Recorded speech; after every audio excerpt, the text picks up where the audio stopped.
Australian media में एक नई बहस छिड़ गई है। बहस क्या है कि ज़्यादा माइग्रेंट आने चाहिए या नहीं आने चाहिए।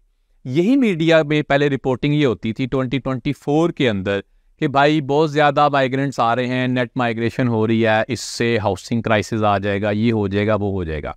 अब एक ये पर्सपेक्टिव है। 2024 के अंदर पर्सपेक्टिव एक और आना शुरू हो गया।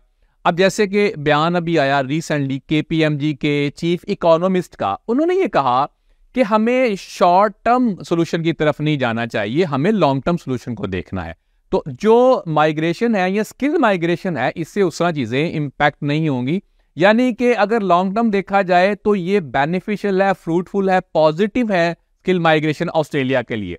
लेकिन किया क्या जा रहा था पास्ट में अगर देखा जाए तो हाउसिंग क्राइसिस जो था ये सारे को जोड़ने की कोशिश की गई नेट माइग्रेशन के साथ। इसका भी इन्होंने ये जवाब दिया कि भाई हमें इसको, इन दोनों जो मुद्दे हैं, ये दोनों प्रॉब्लम्स हैं, उनको अलग-अलग देखना होगा।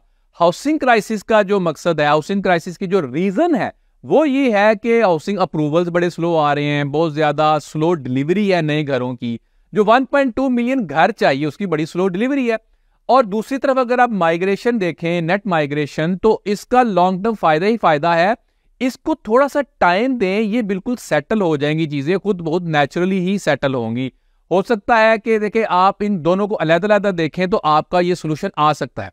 कहने का मतलब ये कि ये जो बहस छिड़ गई है या गवर्नमेंट के साथ इसको ये करने की कोशिश कर रहे हैं, प्रेशराइज करने की कोशिश किया जा रही थी मीडिया की तरफ से कि भाई सारा हाउसिंग क्राइसिस इन वजह से है, इलेक्शन की वजह से, गवर्नमेंट की वजह से, बहुत सारी चीजें जो है, सारा नजला आके गिरता था माइग्रेंट्स के ऊपर।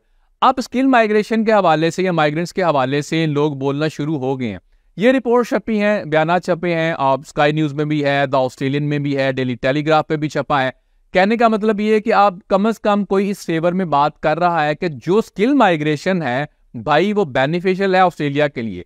तो आपने इसको अभी इंतजार करना है, सिट टाइट। तो आइंदा आने वाले दिन जो हैं 2024 स्पेशली, मुझे ऐसे लगता है कि जो एम्प्लॉयर स्पॉन्सर्ड या दूसरे वीजाज हैं वो बहुत ज्यादा फेवरेबल कंडीशन में आ जाएंगे उन लोगों के लिए जो एक्चुअल में स्किल माइग्रेंट हैं, जो काम कर रहे हैं या जिनका एक्सपीरियंस है, उनके लिए बहुत ज्यादा फेवरेबल टाइम रहेगा। Follow for more, thank you.